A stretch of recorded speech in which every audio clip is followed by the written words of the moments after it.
দারুন তো, দারুন, ওয়াও কি দারুন! এখানে সবচেয়ে সুন্দর দৃশ্য বলা যায়, অসাধারণ, কি দারুন! দেখুন আমি কিভাবে যে এটা নামছি, এই লতাটা ধরে ধরে ধরে ধরে। আমার জীবনে প্রথমবার এত ভয় পাইছি আমি, কারণ এখানে পড়লেই শেষ, এখানে আমাকে নিবে কিভাবে? নিশানের দিকে আছে, নিশান আসতে পারতেছে না, তার পা ভাঙা, তা সে না আসাটাই সবচেয়ে বেটার। ও আমার মুখ দিয়ে কথা বেরোচ্ছে না, এত ডেঞ্জারাস ট্রেকিং। দেখুন আপনারা, আমরা কোথায় যাচ্ছি? গুহায় যেহেতু আসছি, এটা পুরোপুরি ট্রেল। মাই গড, বুঝতো উপরে কিছু আছে নাকি? মাই গড, আলো তো দেখা যাচ্ছে। ভয় ভয় ভয় ভয়। ও মাই গড, সুন্দর তো। ও দারুণ রাস্তা, দারুণ তো, দারুণ, ওয়াও কি দারুণ! এখানে সবচেয়ে সুন্দর দৃশ্য বলা যায়, অসাধারণ। আমাদের এখানে আসাটা আজকে সার্থক।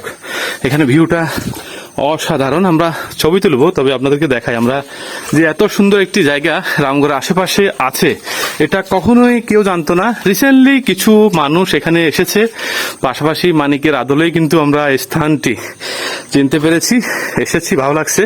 এখানে একটি গাছ কিন্তু পড়ে মাঝখানে আটকে আছে, কি সুন্দর! দুই পাশে পাহাড় আর ঝিরিপথ, গিরিপথ, সবকিছু মিলে অসাধারণ। আমরা একটু সামনে যাব। গুহা থেকে বের হয়েছি, এর লাস্ট কি আছে তা দেখার জন্য।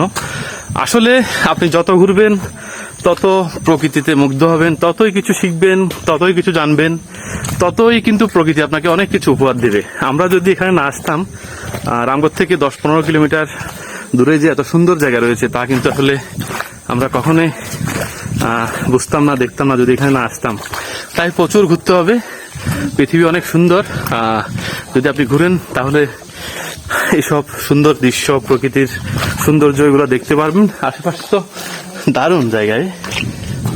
তবে আমি একটি ডেঞ্জারাস ট্রেকিং করেছি, শিকড়, গাছের শিকড় ধরে নামছি।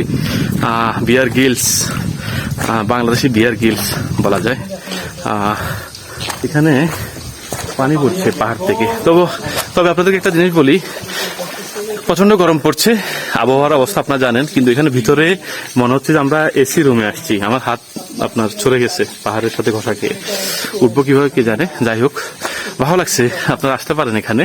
আমি আবারও বলি, রামগড় সদর থেকে প্রায় 14 থেকে 15 কিলোমিটার অযোধ্যা রাস্তা হয়ে সীমান্ত সড়ক হয়ে আসলে যে সাইনবোর্ডে লেখা আছে অযোধ্যা আরো 4 কিলোমিটার, ঠিক এর ডান পাশেই আপনারা একবারে রাস্তার সাথে একটু যদি ডান পাশে আপনার ভিতরে আসেন, এই সুন্দর লোকেশনে দেখা পাবেন। একা আসবেন না, আপনারা গ্রুপ নিয়ে আসতে পারেন।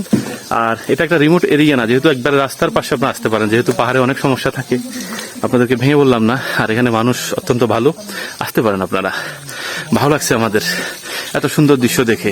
কেমন লাগছে আপনাদের অবশ্যই কমেন্ট করে জানাবেন। অনেকদিন কোথাও যাওয়া হচ্ছে না, বিভিন্ন ঝামেলার জন্য, তাই ভাবলাম প্রকৃতির সান্নিধ্যে আসি আর সুন্দর সুন্দর লোকেশন আপনাদের মাঝে উপহার দিই। ভালো থাকুন আপনারা সবাই।